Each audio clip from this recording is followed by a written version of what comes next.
Saudara-saudara yang terkasih di dalam Tuhan Yesus Kristus, kita akan bersama-sama kembali merenungkan firman Tuhan. Untuk itu mari kita mengawalinya dengan berdoa.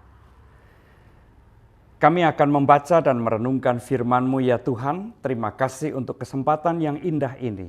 Biarlah firman-Mu boleh masuk di dalam hati, menguasai pikiran kami dan seluruh kehidupan kami. Di dalam Kristus kami berdoa.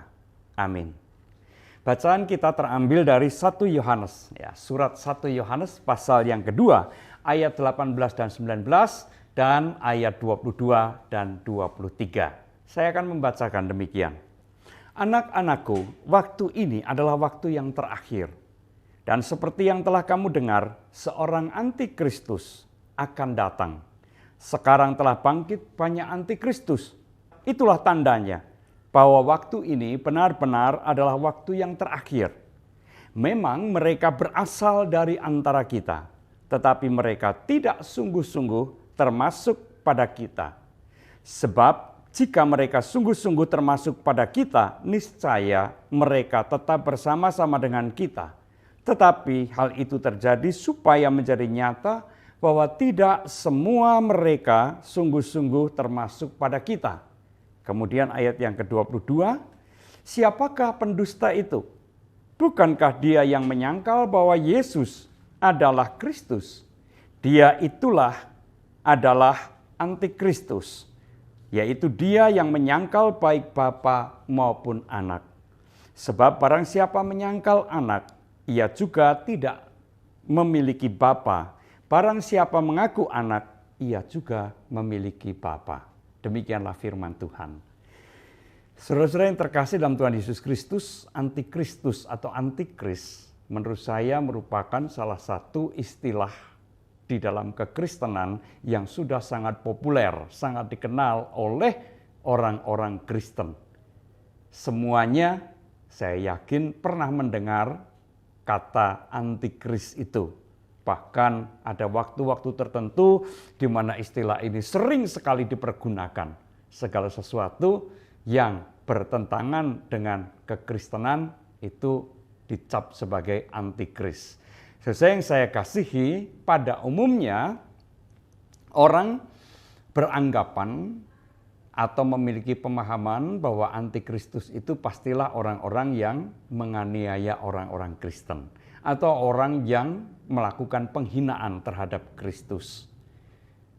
Apakah pemahaman itu sepenuhnya betul? Nah, saudara-saudara yang terkasih, memang benar bahwa orang-orang yang menganiaya orang Kristen karena imannya itu layak untuk disebut antikris. Demikian juga oleh karena kebenciannya pada kekristenan, lalu kemudian melakukan penghinaan terhadap Kristus, itu juga adalah orang-orang yang bisa dinamakan atau disebut sebagai antikris. Tetapi saudara-saudara yang terkasih, nampaknya kita tidak bisa membatasi antikris itu sebagai orang-orang di luar kekristenan. Kenapa demikian? Kalau kita memperhatikan surat 1 Yohanes tadi, maka jelaslah bahwa ternyata antikris itu juga ada di lingkungan orang-orang Kristen sendiri. Sebagaimana yang dikatakan tadi pada ayat yang ke-19, penulis surat Yohanes ini mengatakan mereka berasal dari antara kita. Tetapi mereka tidak sungguh-sungguh termasuk pada kita. Artinya bahwa orang-orang itu ada di dalam jemaat Kristus, di dalam jemaat Kristen, tetapi mereka tidak sungguh-sungguh termasuk di dalam jemaat Kristen. Dan inilah yang disebut dengan antikris. Mereka itu adalah antikris.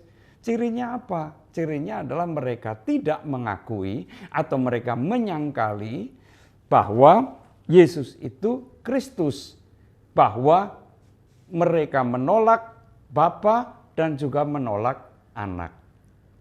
Nah, saudara yang terkasih di dalam Tuhan Yesus Kristus, memang nampaknya pada masa itu di jemaat mula-mula ada orang-orang tertentu yang tidak mengakui kemesiasan Tuhan Yesus.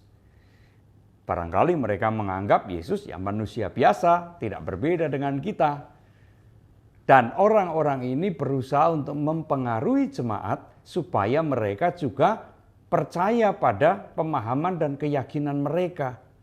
Supaya semakin banyak orang yang tidak mengakui kemesiasan Kristus. Saudara yang terkasih dalam Tuhan Yesus Kristus, Mesias itu adalah utusan khusus yang istimewa. Ya, hanya satu Mesias yang kita kenal, yaitu Tuhan Yesus saja. Nah, kalau itu ditolak, maka itu berarti juga menolak Allah sebagai yang mengutus Sang Anak. Kalau pengakuan itu ditolak, berarti mereka juga tidak mengakui karya keselamatan yang dikerjakan oleh Tuhan Yesus. Nah, saudara yang terkasih dalam Tuhan Yesus Kristus, pertanyaannya adalah, apakah pada zaman sekarang ini juga ada orang-orang seperti itu? Tentu saja ada, cuma mungkin jumlahnya sangat kecil. Pada umumnya orang-orang Kristen yang mengakui bahwa Yesus itu juru selamat, bahwa Yesus itu Mesias yang disembah, yang diyakini, memberikan keselamatan sempurna kepada kita. Tetapi apakah itu berarti bahwa antikris itu bukan persoalan lagi? Toh mereka hanya sedikit saja, kalaupun ada, kecil saja, minoritas di dalam jemaat Kristen. Tentu saja kita tidak boleh meremehkan hal itu. Kenapa? Karena pengakuan itu tidak harus dibatasi hanya dengan pengakuan lisan. Mungkin 100% orang Kristen mengakui bahwa Yesus itu Mesias, Kristus, Juru Selamat. Tetapi persoalannya adalah apakah pengakuan itu berdampak bagi kehidupannya atau dalam kehidupannya.